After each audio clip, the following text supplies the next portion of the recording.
ನಮ್ಮ ಹೆಮ್ಮೆಯ ಭಾರತದ ಮೊದಲ ಗ್ರಾಮ ಮಾಣ. ಮುಂಚೆ ಇದನ್ನು ಕೊನೆಯ ಗ್ರಾಮ ಅಂತ ಕರೀತಿದ್ರು. ನರೇಂದ್ರ ಮೋದಿಯವರು ಇದನ್ನು 2023ರಲ್ಲಿ ಮೊದಲನೆಯ ಗ್ರಾಮ ಅಂತ ಕರೀತಾರೆ. ಇದು ನಮ್ಮ ಭಾರತ ಚೀನಾ ಗಡಿಯ ಸಮೀಪದಲ್ಲಿದೆ. ಅಷ್ಟೇ ಅಲ್ಲ, ಬದ್ರಿನಾಥಿಂದ ಕೇವಲ 3 ಕಿಲೋಮೀಟರ್ ದೂರದಲ್ಲಿದೆ. ಈ ಮಾಣ ಗ್ರಾಮದಲ್ಲಿ ಬಹಳ ವಿಶೇಷತೆಗಳನ್ನು ನೋಡ್ತಾ ಹೋಗ್ತೀವಿ. ವೇದವ್ಯಾಸರು ರಚನೆ ಮಾಡಿದಂತಹ ಮಹಾಭಾರತ ರಚನೆಯಾಗಿದ್ದು ಇಲ್ಲೇ. ಅದು ರಚನೆಯಾಗಿದ್ದು ಗಣೇಶ ಗುಹೆಯಲ್ಲಿ. ವ್ಯಾಸ ಮಹರ್ಷಿಗಳು ವಾಸವಾಗಿದ್ದು ಕೂಡ ವ್ಯಾಸಗುಹ. ಅಷ್ಟೇ ಅಲ್ಲ, ಪಂಚಪಾಂಡವರು ಸ್ವರ್ಗಲೋಕಕ್ಕೆ ಹೊರಟಿದ್ದು ಇದೇ ಸ್ಥಳದಿಂದ. ಅಷ್ಟೇ ಅಲ್ಲ, ಇಲ್ಲಿ ಸರಸ್ವತಿ ನದಿಯ ಉಗಮ ಕೂಡ ಆಗ್ತಾ ಇದೆ. ಹೀಗೆ ಈ ಮಾಣ ಗ್ರಾಮ ಬಹಳ ವಿಶೇಷವಾದದ್ದು. ಅಷ್ಟೇ ಅಲ್ಲ, ನಮ್ಮ ಪೌರಾಣಿಕ ನೆಲೆಯಲ್ಲಿ ಇದನ್ನು ವಿಶೇಷವಾಗಿ ಬಹಳ ವಿಶೇಷತೆಯಿಂದ ನಾವಿದನ್ನು ನೋಡ್ತೀವಿ. ಇದು ಮಾಣ ಗ್ರಾಮದ ಗ್ರಾಮ ದೇವತೆ. नवंबर को बंद करते हैं, जैसे बद्रीनाथ पट बंद होता है ना, वैसे इसको भी करते हैं। श्री घंटाकरण ಸರ್ವಮಂಗಲ ಮಾಂಗಲ್ಯೆ ಶಿವೆ ಸರ್ವಾರ್ಥ ಸಾಧಿಕೆ ಶರಣ್ಯೇ ತ್ರಯಂಬಕೆ ಗೌರಿ ನಾರಾಯಣೀ ನಮೋಸ್ತುತೆ. ಪೌರಾಣಿಕವಾಗಿ ಈ ಗ್ರಾಮಕ್ಕೆ ಮಣಿಭದ್ರ ಆಶ್ರಮ ಅಂತ ಕರೀತಾರೆ. ಇಲ್ಲಿ ಈ ಗ್ರಾಮದ ದೇವತೆ ಮಣಿಭದ್ರ. ಹಾಗಾಗಿಯೇ ಇದನ್ನು ಮಣಿಭದ್ರ ಆಶ್ರಮ ಅಂತ ಕರೀತಾರೆ. ಪಾಂಡವರು ತಮ್ಮ ಅಂತಿಮ ಯಾತ್ರೆಯಾದ ಸ್ವರ್ಗಾರೋಹಣದ ಸಮಯದಲ್ಲಿ ದ್ರೌಪದಿ ಸಮೇತರಾಗಿ ಇದೇ ಮಣಿಭದ್ರ ಆಶ್ರಮದ ಮಾರ್ಗವಾಗಿ ಸ್ವರ್ಗಕ್ಕೆರಳಿದರು. ಮಹರ್ಷಿ ವೇದವ್ಯಾಸರು ಮಹಾಭಾರತ ಮಹಾಕಾವ್ಯ ಪುರಾಣ ರಚಕ್ಕೆ ಕುಳಿತಿದ್ದು ಇದೇ ಗಣೇಶ ಗುಹೆಯಲ್ಲಿ.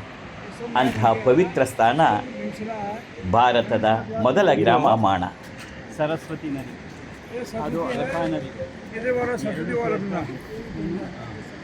केशव प्रयाग, लास्ट है दो प्रयाग। ये अलकनंदा आपको दो प्रयाग का बन जाएगा। भागीरथी गंगोत्री से ಇದು ಸರಸ್ವತಿ ನದಿ, ಅದು ಅಲಕಾ ನದಿ, ಅಲಕಾನಂದ ಎರಡೂ ಸೇರಿದ್ದು ಕೇಶವ ಪ್ರಯಾಗ. ಈ ಮಾಣ ಗ್ರಾಮದಲ್ಲೇ ಸರಸ್ವತಿ ನದಿ ಹಾಗೂ ಅಲಕಾನಂದ ಇಬ್ಬರೂ ಜೊತೆಯಾಗುತ್ತಾರೆ. ಇದನ್ನು ಕೇಶವ ಪ್ರಯಾಗ ಅಂತ ಕರೀತಾರೆ. ಇಲ್ಲಿಂದ ಮುಂದೆ ಸರಸ್ವತಿ ಕಣ್ಮರೆಯಾಗಿ ಮತ್ತೆ ಗಂಗಾ ಯಮುನಾ ಸರಸ್ವತಿಯರ ಸಂಗಮ, ಅಲ್ಲಿ ಮತ್ತೆ ಅವಳು ಪ್ರಕಟವಾಗ್ತಾಳೆ ಅಂತಕ್ಕಂಥದ್ದು. ಸರಸ್ವತಿಯ ನದಿಯ ಈ ನಾಡು, ಸರಸ್ವತಿ ತುಂಬಿ ಹರಿತಾ ಇದ್ದಾಳೆ. ಪಾಂಡವರು ಸ್ವರ್ಗಾರೋಹಣ ಮಾಡಿದ್ದು ಕೂಡ ಇಲ್ಲಿಂದಲೇ.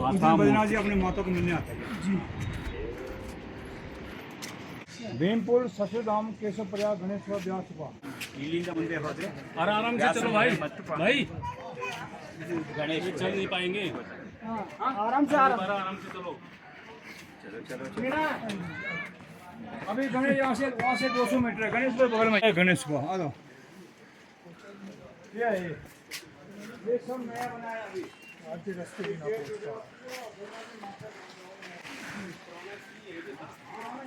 ये यहाँ पर गणेश और देवव्यास में महाभारत लिखा है। व्यास को यहाँ से 200 मीटर है। यहाँ पर आपकी पोथी है, पोथी समझते हैं, किताब पत्थर का है ना, वो पत्थर का वो है, ऐसा किताब रखते हैं ना, वैसे मॉडल है। उस पर वेद व्यास ने महापुराण यहाँ से जाने का मैंने यहाँ पर महाभारत देखा था। आप गणेश और वेद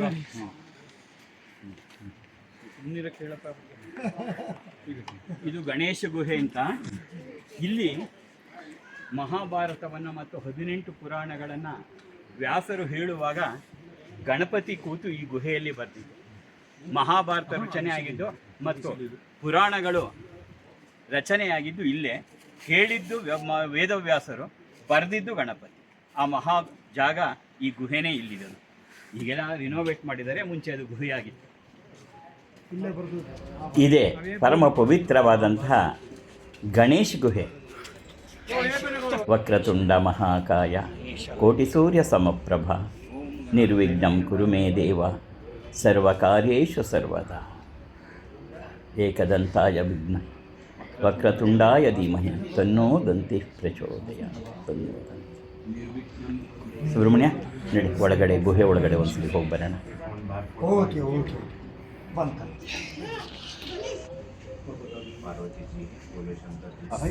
ಮಹಾಗಣಪತಿಯೇ ನಮಃ, ಮಹಾಗಣಪತಿಯೇ ನಮಃ, ಮಹಾಗಣಪತಿಯೇ ಓಂ ಗಂ ಗಣಪತಿಯೇ ನಮಃ, ಓಂ ಗಂ ಗಣಪತಿಯೇ ನಮಃ, ಓಂ ಗಂ ಗಣಪತಿಯೇ ನಮಃ, ಓಂ ಗಂ ಗಣಪತಿಯೇ ನಮಃ, ಓಂ गम गणपति। इसी स्थान पे गणेश जी ने महाभारत और पुराण को जो है लिखा गया। यहाँ पे गणेश जी के दर्शन मात्र से ही जो है विघ्नों का नाश होता है। ऐसे भगवान से गणेश गुहा है, गुहा अंदर है। प्रदक्षिण नहीं, गुहा कहाँ पे है? गुहा एक ही गुहा है। ये है। गणेश जी का दांत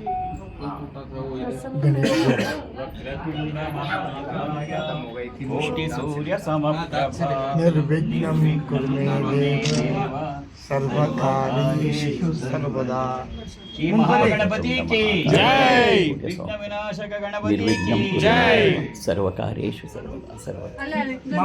ಇದೇ ಗುಹೆ ಇದೆ, ಬಾ ಗಣೇಶ್ ಗುಹೆ ಅಂತ ಇಲ್ಲೇ ವೇದವ್ಯಾಸರು ಹೇಳಿದ್ದು, ಮಹಾಭಾರತ ರಚನೆಯನ್ನು ಗಣೇಶ ಬರೆದಿದ್ದು ಇದೆ. ಗಣೇಶ ಗುಹೆ ಎಂಥ ಪವಿತ್ರವಾದ ಸ್ಥಾನ. ಸಾಕ್ಷಾತ್ ಮಹಾಗಣಪತಿ ಮಹಾಭಾರತವನ್ನು ಬರೆದಂಥ ಪವಿತ್ರವಾದ ಸ್ಥಾನ. ವಿದ್ಮಹೇ ವಕ್ರತುಂಡಾಯ ಧೀಮಹಿ ತನ್ನೋ ದಂತಿ ಪ್ರಚೋದಯಾತ್. ಓಂ ನಮಸ್ತೆಸ್ತು ಭಗವನ್ ವಿಶ್ವೇಶ್ವರಾಯ ಮಹಾದೇವಾಯ ತ್ರಯಂಬಕಾಯ ತ್ರಿಪುರಾಂತಕಾಯ ತ್ರಿಕಾಗ್ನಿಕಾಲಾಯ ಕಾಲಾಗ್ನಿರುದ್ರಾಯ ನೀಲಕಂಠಾಯ ಮೃತ್ಯುಂಜಯಾಯ ಸರ್ವೇಶ್ವರಾಯ ಸದಾಶಿವಾಯ ಶ್ರೀಮನ್ಮಹಾದೇವಾಯ ನಮಃ. व्यासाय विष्णुरूपाय व्यासरूपाय विष्णवे नमो वै ब्रह्मनिधये वासिष्ठाय नमो नमः. ओमेकदन्ताय विद्महे वक्रतुण्डाय धीमहि तन्नो दन्तिः प्रचोदयात्. तो गणपति को आ शृणुयाम देवाः भद्रं पश्येमाक्षभिर्यजत्राः स्थिरैरङ्गैर्यदायुः स्वस्ति नस्ताक्षो अरिष्टनेमिः स्वस्ति नो बृहस्पतिर्ददातु।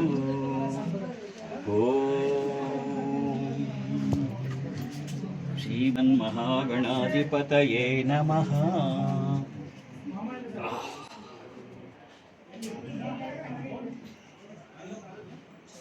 गं गणपतये नमः, ओं गं गणपतये नमः, ओं गं गणपतये नमः, ओं गणपतये नमः, ओं गणपतये नमः. नमो रातपतये नमो गणपतये नमः प्रमदपतये नमस्ते अस्तु लंबोदराय एकदन्ताय विघ्नविनाशिने शिवसुताय श्रीवरदमूर्तये नमो नमः। गणपति महाराज की जय।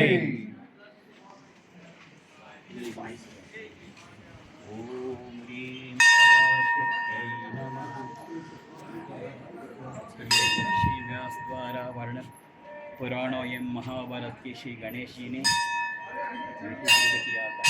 वहाँ जी के प्रेरणा से व्यास जी ने श्री गणेश का निर्माण किया था।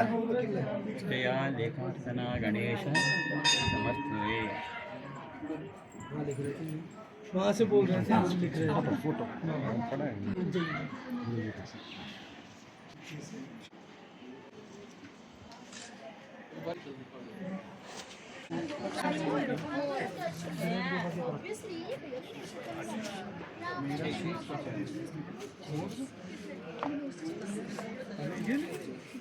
चलो आहो एला नो आई नहीं पता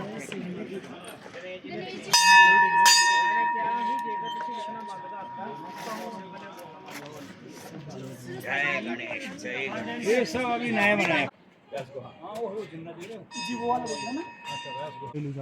हैंडमेड टेबल के सामने पड़ी उसके ऊपर ಸುಬ್ರಹ್ಮಣ್ಯಂ, ಈ ಗಣೇಶ್ ಗುಹೆ ಮೇಲ್ಗಡೆ ನಮ್ಮ ಭಾರತ ಧ್ವಜ ಹಾರಾಡ್ತಾ ಇದೆ. ಬಾ ಅಲ್ಲಿ ಹೋಗ್ಬರ, ಸ್ವಲ್ಪ ಮೇಲೆ ಹೋಗ್ಬೇಕಷ್ಟೆ.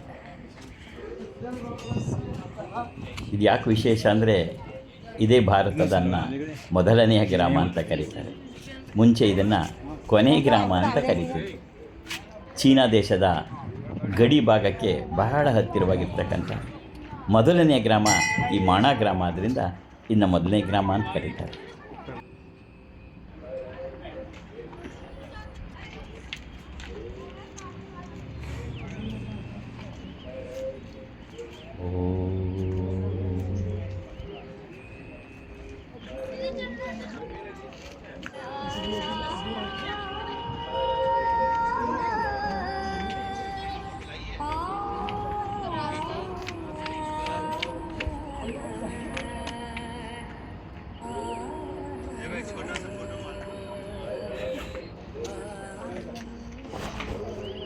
ಈಗ ಕೆಳಗಡೆಯಿಂದ ಗಣಪತಿ ಗುಹೆಯಿಂದ ವ್ಯಾಸ ಗುಹೆಗೆ ಬರ್ತಾ ಇದ್ದೀವಿ. ಶ್ರೀಚಕ್ರ ನಿಲಯ ವ್ಯಾಸ ಮಹರ್ಷಿಗಳು ಹಾಗೂ ಗಣಪತಿ ಅವರು ಇಲ್ಲೇ ಇದ್ದಾರೆ. ಜಯ ಶ್ರೀಮಾತ, ಜಯ ಜಯ ಶ್ರೀಮಾತ.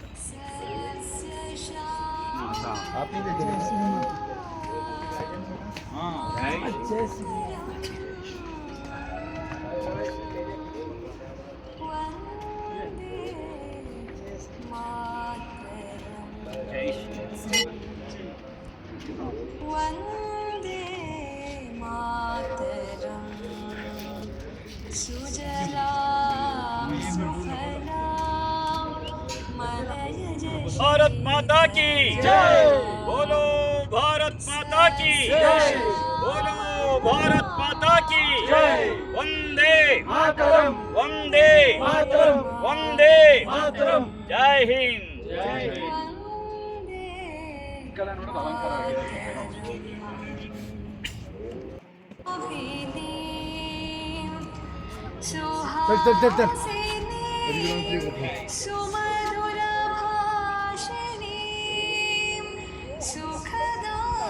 ऐसे पानो आगे गए सूर्य पानो, हाँ, और भीमसेना उसके जरिए वो ऐसे दिखाई नहीं देगा, वहीं पर दिखाई देगा. और सोचने देखो उत्तम स्थान है, उसमें माता का मंदिर है. ಅಲ್ಲಿ ಕಾಣ್ತಾ ಇರುವುದೆಯಾ ಜಯ ಶ್ರೀಮಾತ. ಪಾಂಡವರು ಸ್ವರ್ಗಾರೋಹಣಕ್ಕೆ ಹೊರಟಿದ್ದು. ಈ ನದಿಯನ್ನು, ಸರಸ್ವತಿ ನದಿಯನ್ನು ದಾಟೋಕ್ಕಾಗದೇ ಇದ್ದಾಗ ಭೀಮ ಒಂದು ಬಂಡೆಯನ್ನು ಅದ್ರ ಮೇಲೆ ಅಡ್ಡಲಾಗಿ ಹಾಕ್ತಾನೆ. ಅದು ಇವತ್ತು ಭೀಮ ಬಂಡೆ ಅಂತ ಕರೀತಾರೆ. ಹ್ರೀಂ ಪರಾಶಕ್ತಿ.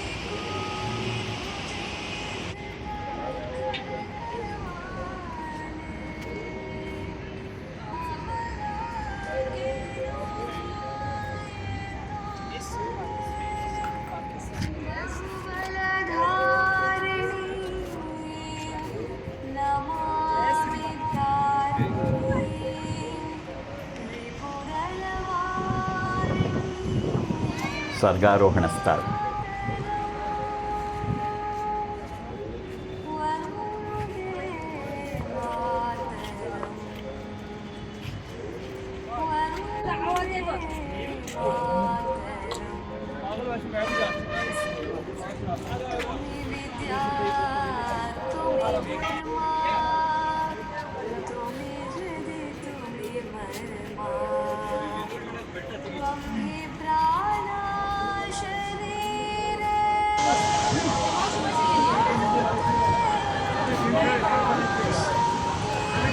ಸರಸ್ವತಿ ನದಿ, ಸರಸ್ವತಿ ದೇವಸ್ಥಾನ.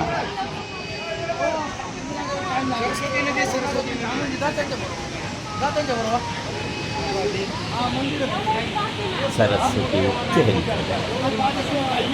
ಅಮ್ಮ ಮಾ ಸರಸ್ವತಿ, ಉಗಮವಾಗುವಂಥ ಸ್ಥಾನ ಇದು.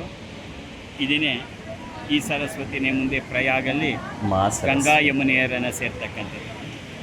ಇದೇ ಮಾ ಮೂಲ ಮೂರ್ತಿ, ಬಹಳ ಹಿಂದದ್ದು. ಈಗ ಹೊಸದಾಗಿ ದೇವಸ್ಥಾನ ಕೂಡ ಮಾಡಿದ್ದಾರೆ. ಹುಮ್ಮಿಕ್ಕಿ ಹರಿತಾ ಇದ್ದಾಳೆ ಸರಸ್ವತಿ, ಮಾ ಸರಸ್ವತಿ. ಸರಸ್ವತಿ ಶ್ವೇತ ಅಂದರೆ ಬಿಳಿಯ ಹಾಲಿನಷ್ಟು ಬಿಳುಪಾಗಿ ಹರಿತಾ ಹೋಗ್ತಾ ಇದ್ದಾಳೆ ಸರಸ್ವತಿ.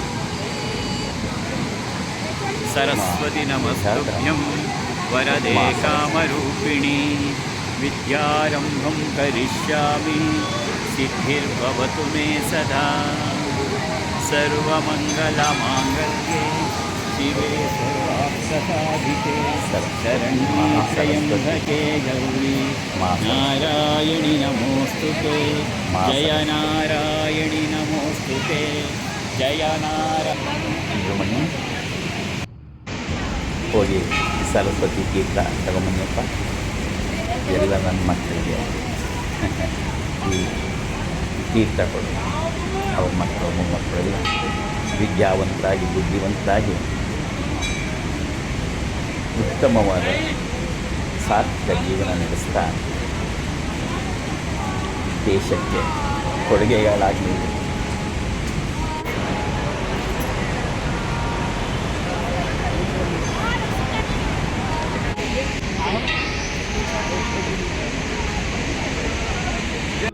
ಪಾಂಡವರು ಇಲ್ಲಿ ನದಿಯನ್ನು ದಾಟಬೇಕಾಗುತ್ತೆ, ಈ ಕಡೆಯಿಂದ ಆ ಕಡೆ ಸ್ವರ್ಗವನ್ನು ಹೋಗಲಿಕ್ಕೆ. ಹಾಗೆ ನದಿಯನ್ನು ದಾಟಕ್ಕಾಗಲ್ಲ, ಯಾಕೆಂದರೆ ರಭಸವಾಗಿ ಸರಸ್ವತಿ ನದಿ ಹರಿತಾ ಇರುತ್ತೆ. ಆಗ ಭೀಮ ಒಂದು ಬಂಡೆ ಕಲ್ಲನ್ನು ಎತ್ತು ತಂದು ಇಡ್ತಾನೆ, ಅದೇ ಈಗ ಬ್ರಿಡ್ಜ್ ಥರ ಆಗಿರೋದು, ಅದಕ್ಕೆ ಭೀಮಶಿಲೆ ಅಂತ ಕರೀತೀವಿ. ಆ ಕಡೆಯಿಂದ ನಾವು ಈ ಬೆಟ್ಟ ಕಾಣ್ತಿದೆ, ಈ ಬೆಟ್ಟದಿಂದ ಈ ಬೆಟ್ಟಕ್ಕೆ ನಾವು ನಡ್ಕೊಂಡ್ಬರ್ಬೇಕಾದ್ರೆ ಭೀಮಶಿಲೆಯ ಮೇಲೆ ನಡ್ಕೊಂಡ್ಬರ್ಬೇಕು. ಕೆಳಗಡೆ ಹರಿತಾ ಇರೋದೇ ಸರಸ್ವತಿ ನದಿ. ದ್ರೌಪದಿ ಈ ಜಾಗದಲ್ಲೇ ತನ್ನ ದೇಹವನ್ನು ತ್ಯಾಗ ಮಾಡಿದಂಥ ಜಾಗ ಕೂಡ ಇದೆ. ಪಾಂಡವರು ಈಗ ಮುಂದೆ ನಡ್ಕೊಂಡು ಸ್ವರ್ಗಕ್ಕೆ ದಾರಿಯನ್ನು ಮಾಡಿಕೊಂಡು ಸ್ವರ್ಗ ದಾರಿಯಕ್ಕೆ ತಲುಪ್ತಾರೆ.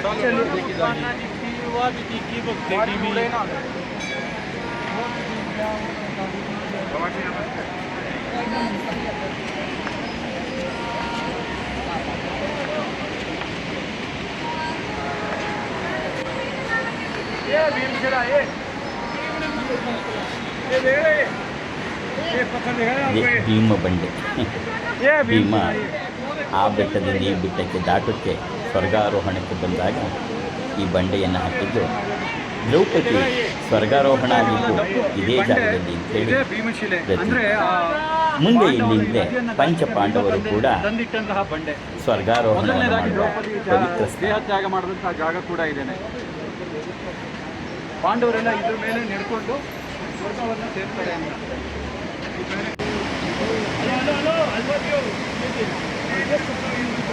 ಈಗ ತೆಗಿಯೋ ಅಂದ್ರೆ ಅಲ್ಲಿ ನಿಂತ್ಕೊಂಡು ಹಿಂಗಂತಾನೆ. ಇಲ್ಲಿ ಇದೇ ಭೀಮಶಿಲೆ ನೋಡಿ. ಆ ಬೆಟ್ಟದಿಂದ ಈ ಬೆಟ್ಟಕ್ಕೆ ದಾಟಬೇಕಾದ್ರೆ ನದಿಯನ್ನು ಪಾರು ಮಾಡಬೇಕಾಗಿತ್ತು. ಹಾಗಾಗಿ ಭೀಮ ತಂದಿಟ್ಟಂತಹ ಬಂಡೆ. ಸ್ವರ್ಗಾರೋಹಣ ಮಾಡಿಸ್ತಾರೆ. ಇದು ಸರಸ್ವತಿಯ ನೂತನ ದೇವಸ್ಥಾನ ನಿರ್ಮಾಣ ಮಾಡಿದ್ದಾರೆ. ಸರಸ್ವತಿ ನದಿಯ ಮೇಲ್ಭಾಗದಲ್ಲಿ ತುಂಬಿ ಬಿಳಿ ವಸ್ತ್ರಧಾರಣಿಯಾಗಿ ಸರಸ್ವತಿ ಮಾತಾ, ಸರಸ್ವತಿ ನದಿ ಜೋಷ್ಮಳಾಗಿ ತುಂಬಿ ಹರಿತಾ ಇದ್ದಾಳೆ ಸರಸ್ವತಿ.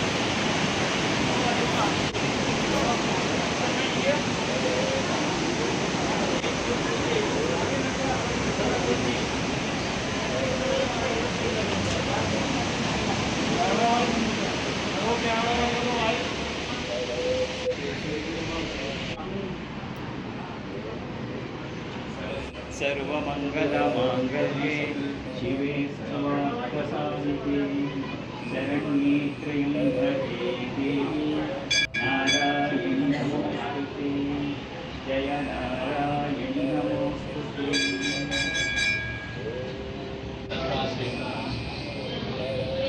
आशाय वस्त्रं करदण्डधारिणं कमण्डलं पद्मकरेण शङ्खं चक्रं गदाभूषणं. दत्तात्रेयाय नमः. सद्गुरु दत्तात्रेयाय नमः. सद्गुरु दत्तात्रेयाय नमः. काषायवस्त्रं करदण्डधारिणं कमण्डलुं भूषितभूषणं.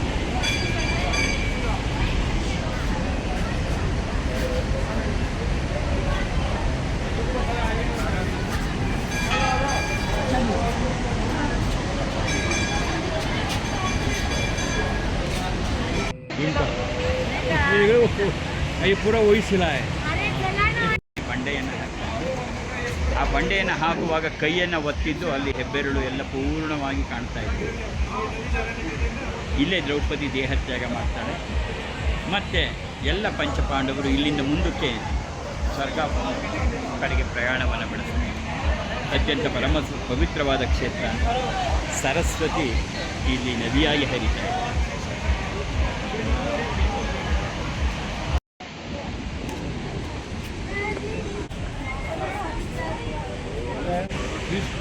ये लिखा है स्वर्ग मार्ग, ये लिखा हुआ है स्वर्ग मार्ग। ये और फिर किसी को नहीं दिखाई दिए थे। अब मैं तुम्हें सरस्वती माँ दिखा।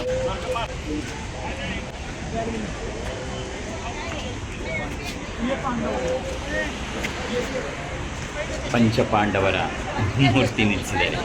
ಯಾಕೆಂದರೆ ಅವರು ಇಲ್ಲಿಂದ ಸ್ವರ್ಗಾರೋಹಣ ಮಾಡಿದಂಥ ಪ್ರತಿ ಅತ್ಯಂತ ಪರಮ ಪಾವನವಾದ ಪವಿತ್ರವಾದ ಕ್ಷೇತ್ರ.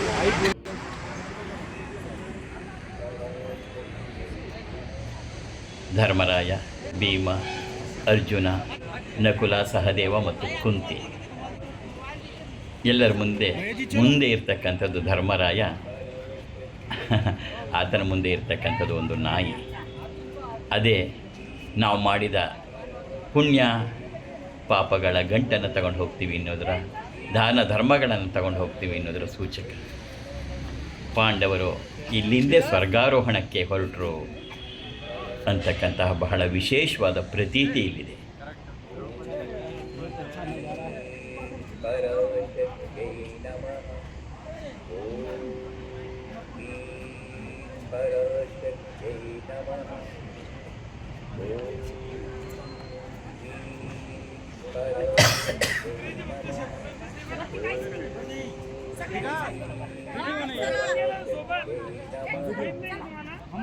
चलो चलो चलो नलिया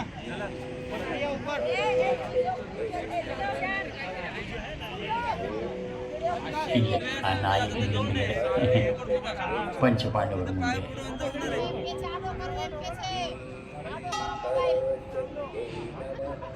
ಆ ನಾಯಿಯೇ ಮುಂದುವರ್ಕೊಂಡು ಹೋಗುತ್ತೆ. ಆ ಹಿಂದೆ ಪಂಚಪಾಂಡವರು ಕುಂತಿದೆ.